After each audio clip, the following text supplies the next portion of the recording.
Yeah, just wanted to post a quick update about what the level that I've been working on. This level is based in the factory chapter. It's the second level of the chapter. So a lot of the mechanics in this level are going to utilize moving platforms. And I wanted that because like when I did my research in a factory, you have a lot of moving bits and you have a lot of like mechanical things. And this level reflects on that by introducing elements from that. So you have platforms which move up and down and move enemies and the player can utilize them to get throughout the level. So the main mechanic of this level is that, as you can see here, there's these yellow marked platforms which move up and down initially here, but then in the other bits of the level, the player can actually utilize them to get on top of them and then get to the other sections of the level. So the progression of this level is going to be quite linear and simple. The player initially is going to have a very easy time, very easy difficulty, which then will drastically spike up and then get lowered. Now, the reasoning for this is that initially when the level starts, I want it to be quite easy so the player has time to warm up and get familiar with the level. And as they go through it, there's going to be sections where the intensity of the level, the difficulty is going to spike up, but then I want also sections where it's quite easy and the player can get a bit of a breathing room time to relax. So the first half of this level and the other section is not complete yet.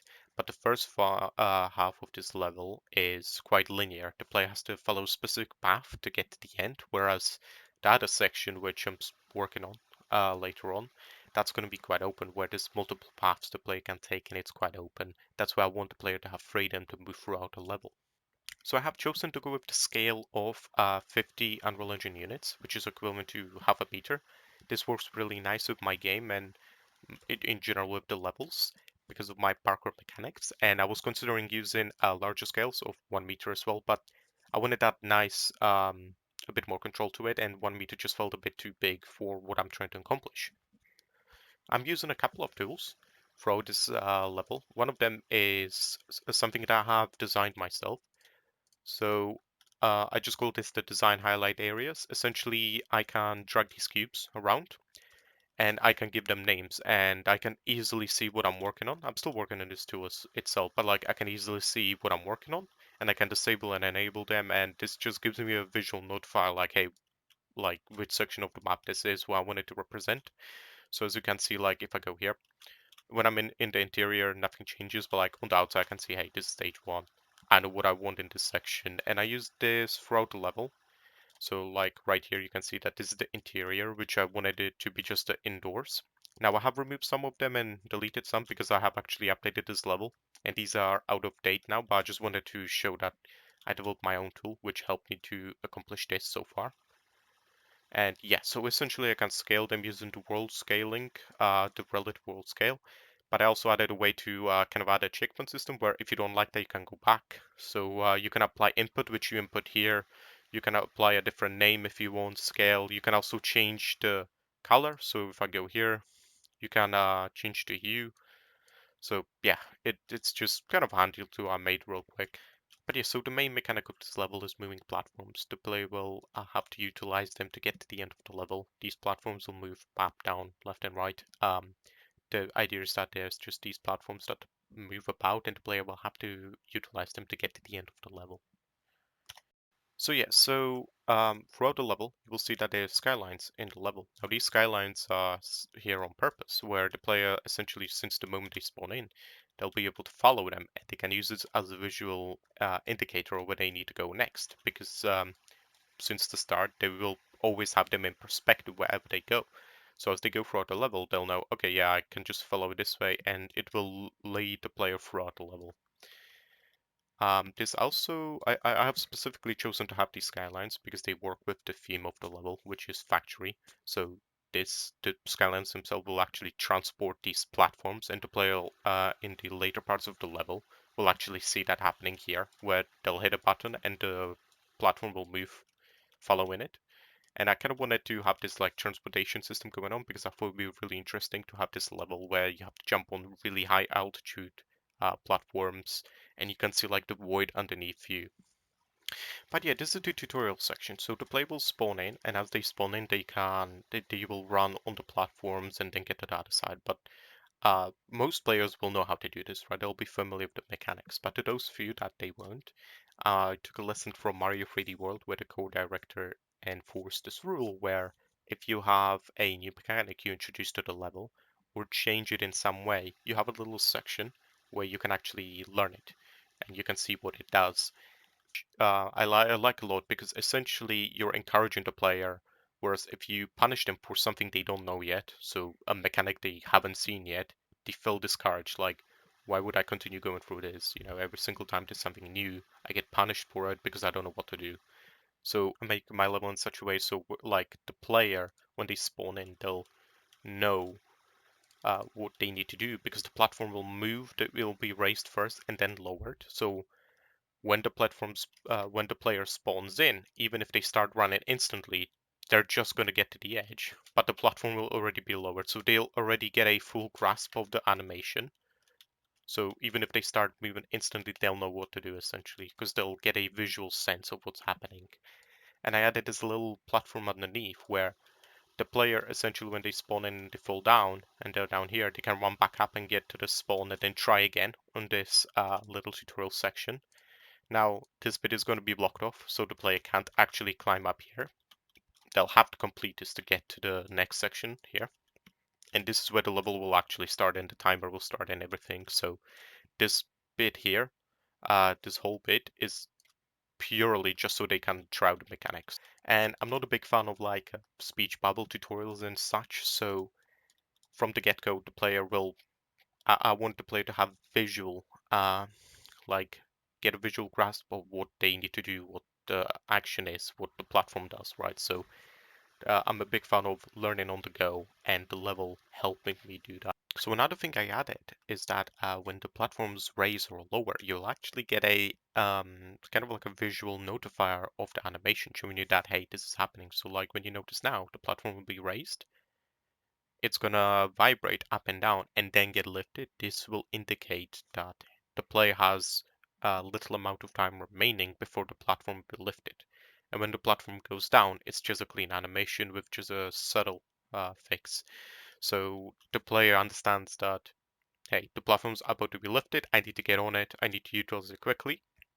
And when the platform is going down, it's just clean, it's just clear. So there's nothing jittering, nothing obscuring their understanding of what the platform does.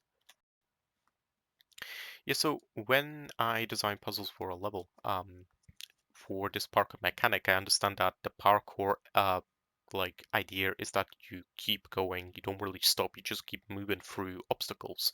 And so I reflect that on my design as well, because whenever I introduce a puzzle, the player will, for example, here, they'll start here, they'll jump on this platform, onto this one, and then here, and they can just keep going. And because they jumped on this platform here, their perspective is going to show them the path they need to take. And there's going to be art elements to it as well, enhancing this. But essentially, when the player jumps off the wall here, they'll be propelled onto this platform and already understand I need to go left because this is the position they have like been launched off. This is within their perspective when they were on the platform and jumped off. So they'll know, okay, yeah, I'm gonna go this way. And same here, like when they'll run through this level, they'll jump on these platforms and the last jump they'll take will actually point them to the direction they need to go next. So when they land here, they'll understand I need to go this way because that's where they have landed, where they have been pushed and encouraged to go. Now I'm going to just quickly talk about how I introduced each puzzle or element in the level. I have a full gameplay video where you can show all of that being done live as I play through it. But essentially, this is the tutorial section, which I've already explained, and this is the first puzzle where the actual level technically begins.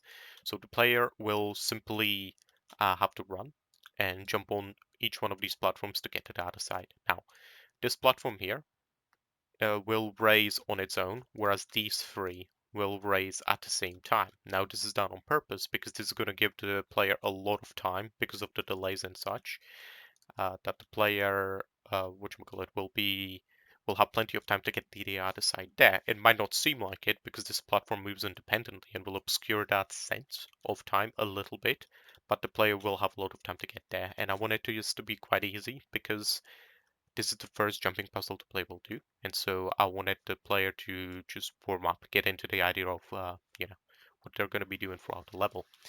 And I have also made this tool. These are the platforms I have made, which lower and raise. I have made a couple of parameters which I can edit, so I can easily edit the timing on these platforms on the fly or as I'm testing them. And so when the player finishes his jumping puzzle, they'll run along this balcony, and I'm still working out enemy placements. So currently I'm experimenting with having an enemy here to just speed up this balcony process, but I mainly want this so that the player can get the idea and visual look on just how high up they are in this factory, right? So as they're running through it, they'll get to this door, and there's going to be a door here where the player will have to kick it open, and as they do, they'll see these enemies, so they'll instantly react, and they'll instantly run at them. The player has the ability where they can use the sword, and if they kill somebody with the sword, they gain additional movement speed. They'll move quicker, and every single kill they get, it will stack. They'll move quicker and quicker and quicker for a short duration of time. So when they'll attack this enemy, it will let them chain combo into this one and then the last one, and by then they'll have so much momentum that they'll go flying through this window, which will break, and they'll slide down here. And as they're sliding, this platform here will raise and lower. And I have done this on purpose. The perspective here is that when the player is sliding down, right, they'll see this platform go up and down and they'll realize, hey, I can use that. When the platform is raised, I can use it when I'm on it to jump onto these elevated bits here. So as the player gets there, um, they'll jump onto it. The platform will lift since it's timed correctly, and the player will then jump onto this platform and then jump throughout this level until they get onto this ventilation bit here, which is marked blue. Now, the reason for this is that this is going to be a low intensity zone because all of this will happen quite quickly, and the player will. I don't want the player to be tired or exhausted from action. So I have this low intensity bit simply because the previous bit was a little bit intense, and the next bit is going to be intense as well. So I wanted to have this breathing room for the player. Now, I'm experimenting with the idea of when you're sliding down here, the camera will actually change focus. So like change to a third person camera, and as you're sliding down, it will follow you down. But at the same time, you can like see the side perspective of yourself, and you can see where you need to go next for a brief moment. I think that would be really cool, but I'm just playing around with the idea at the moment. So yeah, so once you go through this section here, the player will get to this low intensity bit. Now, this previous stuff is what they have learned since the tutorial. You can jump on platforms that move, whereas here it's kind of a twist on the mechanic because they'll learn, oh, I can use the elevated platforms to get to the next section. So when they get here, they'll have to use the parkour mechanics. But I mean, their fast crouch walk speed to just get to the other side here, which is going to be quite quick because I don't want the player to be too slow here. And when they get here, they'll be introduced to a mechanic from the previous levels where essentially they spawn in, they have to, they're here, they have to run across this wall, jump onto this platform, and then run around this cylinder to get to the other side. Now, the player, the only indication they know what to do is that when they're here, they'll see that there's a platform here, and they understand that you keep going in this game, right? You don't want to stop. So when they run, they'll run on this wall, jump on this platform, and then run around the cylinder. And this is kind of a test as well, a leap of faith, like the Renabia previous mechanics, which is that you can just run on things. You don't need to run on like designed blocks which give you parkour. You have parkour all the time. You can move anywhere. So when the player runs this way, they'll jump on this wall and then jump around, and then we'll run around the cylinder, and then they'll jump into this bit where currently this section I'm still experimenting with, but I want this to have a combat encounter, which I'm going to work on a little bit. But the player will fight through some enemies until they get to this section, which is also a checkpoint. So the player will get to this section, and there's going to be a scripted event where they press the console, and the console will then open up this door here, which is going to open, and there's going to be a green light indicating that the player can go through it, should go through it. But also there's this platform here which will start moving, and the console is positioned here because when the player will press it, they'll see the platform move and they'll see a bit of the level there. And I have done this on purpose because they'll see what lies ahead. So as the player will run, they'll have to chase this platform, and as they chase it, I want it so that here the player can easily jump onto the platform. But here they're going to struggle with it because the platform is moving quicker than they are.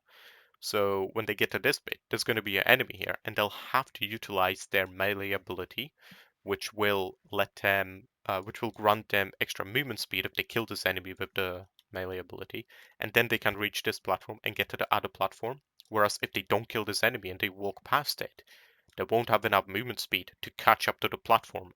They'll actually just drop and die. So this is to encourage the player, hey, you have to use your melee ability to get more additional movement speed so you can get to the other side. To get to here, where the player will will have like a really cool moment where when they land here, they'll run up to this kind of like debris that's going to help them propel them up. So when they run up, they'll be launched, and then they can combo strike these enemies to gain maximum movement speed, which is then going to allow them to catch up to this platform, which is really far away. And if they don't kill these enemies, the player won't be able to reach it. But when they do, they'll have enough movement speed to jump really far away, land on this platform, and then jump back into this. Now, the movement speed would wear off somewhere around here, and the player will keep running until they get to this scripted event. So this is the section that I have just been working on, and essentially the player will go through a door here, get to this hallway, and there's going to be an enemy which will grab them, and then it will they will like tackle each other and fall through this window where they will land inside of this pipe and then get to the next section of the level. But the reason for this is that I want a scripted event, so when the player tackles the enemy, they'll get access to their gun. They'll pick it up from them as they're falling, and it's going to be the ice gun, allowing them to progress through the rest of the level, where they'll have to utilize the ice gun to get to the end. And this giant block here is just going to be that factory section where the player will be in a no gravity zone where they can't do any of their movement, and they'll have to use the ice gun to block certain paths so they're propelled in the correct direction and essentially escape this bit and then can continue their journey to the arena for the end of the level.